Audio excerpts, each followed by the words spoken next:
అందరికీ నమస్కారం అండి. ఈరోజు మనం ఎం వెంకటేశ్వరరావు గారు రచించిన తలచినదే అనే ఓ చక్కటి కథను విందాం. ఇక కథలోకి వెళ్దాం. అమ్మాయి కస్తూరి, కాస్త కాఫీ ఇస్తావా?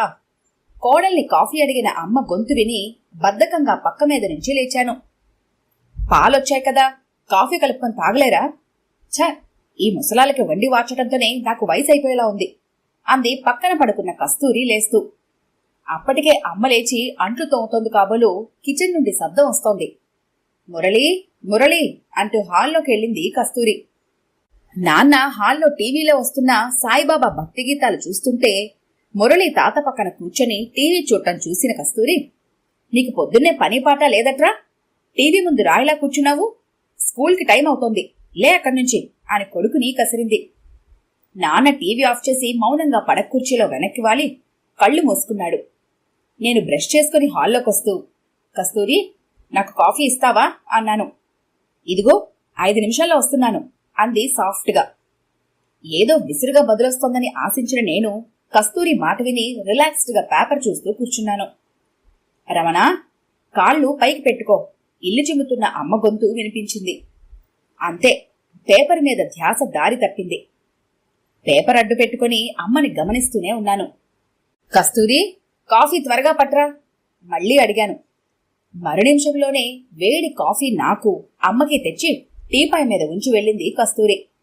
మమ్మీ, నాకు త్వరగా కాంప్లైన్ ఇవ్వు అడిగాడు మురళి. ఏరా, నాకేమైనా 4 చేతులున్నాయా? కాస్త లేట్ అయితే 4 పీక్కుపోతుందా? లేచెళ్ళి స్నానం చేసిరా. టీపాయ్ మీదున్న కాఫీ గ్లాస్ అందుకోబోతున్న అమ్మ కస్తూరి మాటలు విని ఆగిపోయి సగం చిమ్మిన ఇల్లు పూర్తి చేయడానికి వెళ్తుంటే, కాఫీ తాగాక చిమ్మచ్చు కదమ్మా అన్నాను నేను. ఈ కాస్త చిమ్మి వస్తానులేరా అనెళ్ళి పూర్తయ్యాక చేతులు కడుక్కొచ్చి కాఫీ తాగుతున్న అమ్మని చూసేసరికి ఎక్కడో కలుపుకుమన్నట్లుగా అనిపించింది. పేపర్ అడ్డు పెట్టుకున్నాను. మొదట్నుంచి అమ్మకి ఉదయం లేవగానే వేడివేడి కాఫీ తాగే అలవాటు. కాఫీ గొంతు దిగితే చాలు, మరుక్షణమే ఫ్యాక్టరీలో యంత్రంలా ఎంత పనైనా చేసుకుపోతుంది. అలసట అమ్మ ఛాయలకు రావటానికి భయపడుతుందేమో అనిపించేది. ఆ మధ్య ఓసారి ఉదయం నిద్రలేచిన అమ్మ తలనొప్పిగా ఉందని కాఫీ కలుపుకు తాగుదామని పాలు స్టవ్ మీద ఉంచి హాల్లోకొచ్చి కూర్చుంది. పాలు పొంగి కింద పడిపోవటం అమ్మ గమనించలేదు. అప్పుడే కిచెన్లోకొచ్చిన కస్తూరి అది చూసి పెద్దావిడన్న విచక్షణ లేకుండా నాలుకలు నరం లేనట్టు మాట్లాడి, ఇహ మీదట నేను కాఫీ ఇచ్చే వరకు ఈ ఛాయలకు రాకండి అని దులిపింది. అమ్మకి అది గుర్తొచ్చింది కాబోలు. నేను కాఫీ గ్లాసు క్రింద పడుతుంటే తీసుకొని ఏళ్ల తరబడి పాతుకుపోయిన అలవాటు ఏరి పారేయడం ఎలాగో అర్థం కావట్లేదు. ఎంత సంభాలించుకున్నా ఆ టైం అయ్యేసరికి వెధవ మనసు వెంపర్లాడుతుంది. అయినా వయసుడిగాక నాలాంటి వాళ్ళకి వేళావేళకి అన్నీ అందాలంటే వీలవుతుందా అంది అమ్మ లోపలికెళుతూ. పేపర్ పక్కన పడేసి, అమ్మా, కస్తూరి సంగతి నీకు తెలియందా? మాట తీరే అంతగాని మనసు మంచిదే సర్ది చెప్పబోయాను. పోన్లేరా, కస్తూరి నిన్ను బాగా చూసుకుంటుంది, మాకదే చాలు అనేసి లోపలికెళ్ళింది. ఆ మాటలోని అర్థమయ్యి మనసు చివుక్కుమంది. 3 ఆడపిల్లల తర్వాత పుట్టినవాణ్ణవడం వలన నా బాల్యం అందరి గారాబం మధ్య విజయవాడలో సాగింది. నాన్న ప్రైవేట్ కంపెనీలో పనిచేసేవాడు. అమ్మ పిల్లలకి సంగీతం నేర్పుతూనే రేడియోలో తరచూ ప్రోగ్రాం ఇస్తూ ఉండేది. నాన్న జీతానికి అమ్మ అదనపు సంపాదన తోడై ఆర్థికంగా పెద్ద ఇబ్బందులు లేకపోయినా 2 అక్కయ్యలకి పెళ్లిళ్లయ్యాక కష్టాలు ఎదుర్కోవాల్సి వచ్చేది.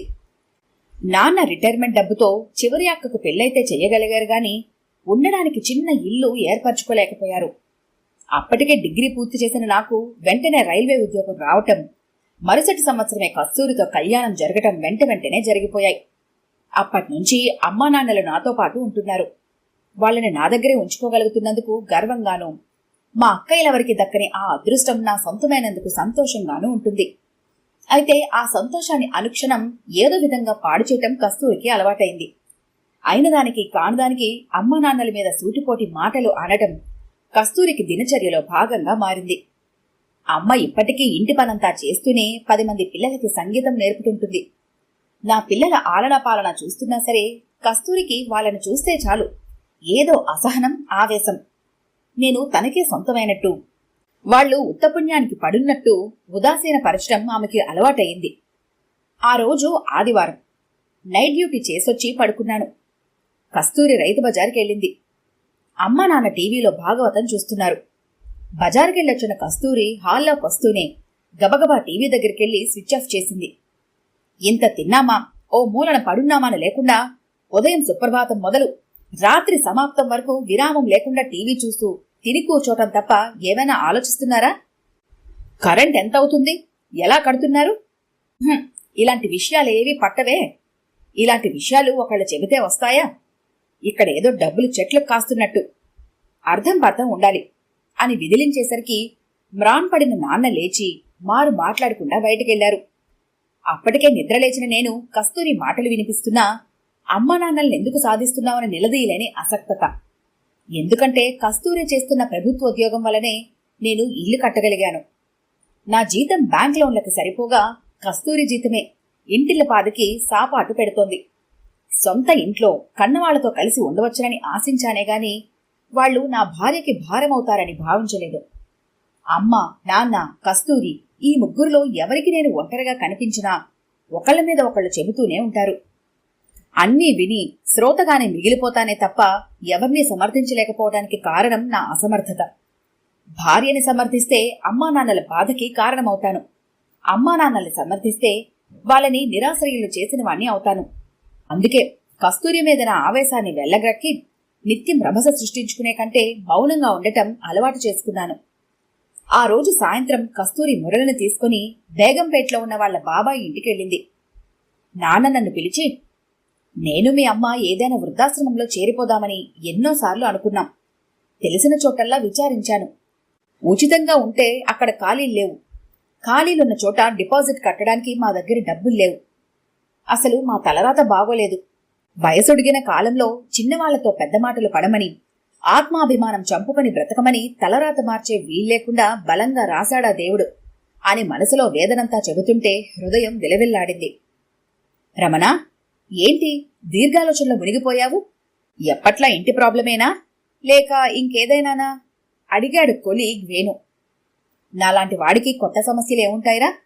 అమ్మా నాన్న భార్యల ముక్కోనపు సీరీస్ తప్ప అని వేణుతో నిన్న ఇంట్లో జరిగిన సంఘటన చెప్పాను. రమణ, నీకు గుడ్ న్యూస్ రా. 2 ఏళ్ల క్రితం మనిద్దరం కలిసి ఓ చిట్ ఫండ్లో చేరాం, గుర్తుందా? అది ఈ నెలలో పూర్తయింది. వచ్చే ఫస్ట్కి మనకి 30,000 వస్తాయి. అవును కదూ, మర్చిపోయాను. థ్యాంక్స్ రా, సమయానికి గుర్తు చేశావు. థ్యాంక్స్ సరే గాని డ్రింక్ ఒకటి త్రాగించు. ష్యూర్. ఇంట్లో కస్తూరికి తెలియకుండా నెల నెలా కట్టిన చిన్న మొత్తం ఇప్పుడు 30,000 అయింది. ఈ డబ్బులో కస్తూరికి ఎన్నాళ్ళ నుండి అడుగుతున్న బంగారు గాజులు చేయించచ్చు. లేదంటే ఇన్స్టాల్మెంట్లో తీసుకున్న టీవీ, ఫ్రిడ్జ్ల బాకీ ఒకేసారి తీర్చేయచ్చు. ఇంకా ఇంకా ఎంత ఆలోచించినా కస్తూరి గాజులకే మనసు ఓటేస్తోంది. ఎందుకంటే ఆ సంతోషంలోనైనా కొన్నాళ్ల పాటు అమ్మా నాన్నలపై ఆమెకున్న అసంతృప్తి సద్దుమణుగుతుందేమో అని. ఆ డబ్బు ఏం చేయాలని కలలు కనేస్తున్నట్టున్నావు. కాస్త ఆగి నేను చెప్పేది విను. మీ అమ్మా నాన్నల నుండి ఎటువంటి ఆదాయం లేదనేగా మీ శ్రీమతి వాళ్ళని చులకనగా చూస్తోంది. ఈ డబ్బు మీ ఆవిడికి తెలియకుండా మీ పేరెంట్స్కిచ్చి ఇది వాళ్ల డబ్బుగా నీ భార్యకివ్వమని చెప్పు. వద్దు బాబు, వద్దు. కస్తూరి ఆవలించకుండానే పేగులు లెక్కేస్తుంది. ఇంత సడన్ గా వాళ్ళకి డబ్బు ఎక్కడిదని నిలదీస్తుంది. అదీగాక అమ్మా నాన్నలు ముందు దీనికి అంగీకరించరు. అయితే ఓ పని చెయ్యి. మీ అమ్మగారు సంగీతం నేర్పేవారన్నావు కదా? అవును, ఇప్పుడు నేర్పుతోంది. అమ్మ ఆల్ ఇండియా రేడియోలో అనేకసార్లు ప్రోగ్రాంలు ఇచ్చేది. ఇప్పుడెందుకు? నీ సమస్యకు ఒక సొల్యూషన్ చెబుతాను విను. రేపు 1 తారీఖు ఆ డబ్బు చేతికి రాగానే మీ అమ్మగారి పేరుతో డీడీ తీసి వృద్ధ కళాకారుల ఉపకార వేతన పథకం కింద ప్రభుత్వం పంపినట్లు, ఇహపై ప్రతి నెల 500 రూపాయలు పెన్షన్ శాంక్షన్ అయినట్టు ఓ లెటర్ తయారు చేసి పంపు. వర్కౌట్ అవుతుందంటావా? నమ్మకంతో చెయ్యిరా. మర్నాడు డబ్బు చేతికందగానే వేణు చెప్పినట్టుగానే చేశాను. ఇహ మీద కస్తూరి అమ్మా నాన్నల్ని సాధించడం మానేస్తుంది. వాళ్ళు వృద్ధాశ్రమానికి వెళ్లే ఊసెత్తరు అనుకున్నాను. 3 రోజుల తర్వాత సాయంత్రం ఆఫీస్ నుండి వస్తూ, ఈరోజు అమ్మకి డబ్బందుంటుంది. ఎలా స్పందించారో. ముందు కస్తూరి అత్తమామల దగ్గర డబ్బు చూసి ఎలా రియాక్ట్ అయిందో ఆలోచిస్తూనే ఇంట్లోకి అడుగుపెట్టాను. గుమ్మంలో అమ్మ కనిపించింది.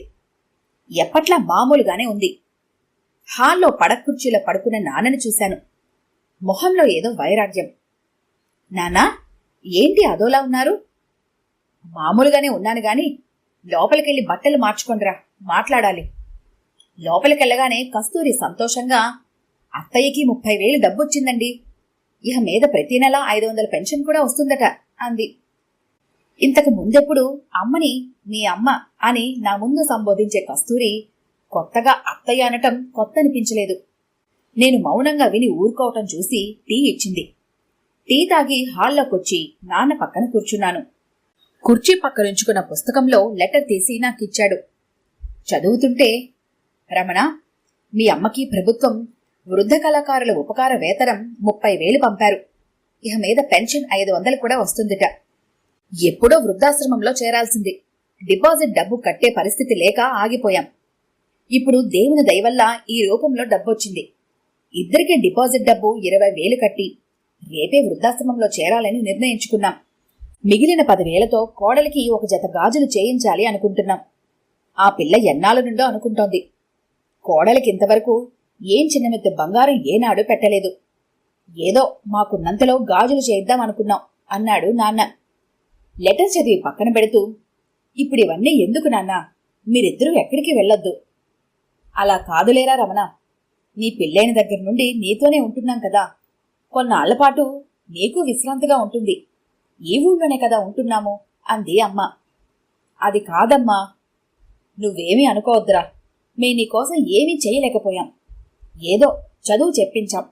నీ స్వశక్తితో ఉద్యోగం తెచ్చుకున్నాం. నీకోసం ఆస్తి కూడా ఏర్పరచుకోలేకపోయాం. అయినా మా ప్రేమాభిమానాలు మాత్రం వదిలి వెళ్తున్నాం. వారానికోసారి వచ్చి చూసెళ్ళటం మర్చిపోకే. నెలకోసారి కోడల్ని పిల్లల్ని తీసుకురా. నువ్వు కోడలు పిల్లలు సంతోషంగా ఉండాలన్నదే మా కోరిక. మా గురించి ఎక్కువగా ఆలోచించుకు అని అమ్మ నా చేతులు పట్టుకుని కన్నీళ్లు పెట్టుకుంది. అదేంటమ్మా, నేనుండగా మీరెక్కడికో వెళ్ళటం? వద్దమ్మా. అలా కాదులేరా నాన్న, మేము నిన్నొదిలి ఎక్కడికెళ్తున్నాం? ఊళ్ళోనే కదా, ఫోన్లున్నాయి, వస్తూ పోతూ ఉంటాం. ఉదయమే నేను నాన్న వెళ్ళి ఆశ్రమంలో మాట్లాడొచ్చాం.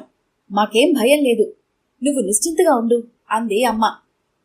మిమ్మల్నిద్దరినీ నాతోనే ఉంచుకోవాలని నేను చేసిన ప్రయత్నం ఇలా అవుతుందనుకోలేదు. నేను ఒకటి తెలిస్తే ఆ దైవం మరోలా చేశాడేమిటి అని నాలో నేనే అనుకున్నాను. ఎక్కడున్నా సరే అమ్మానాన్నలు సుఖంగా ఉంటే అంతకన్నా కావాల్సిందేముంది అనుకుంటూ హాయిగా నిట్టూర్చాను. ఈ కథ గనుక మీకు నచ్చినట్లయితే లైక్ చేయండి, షేర్ చేయండి.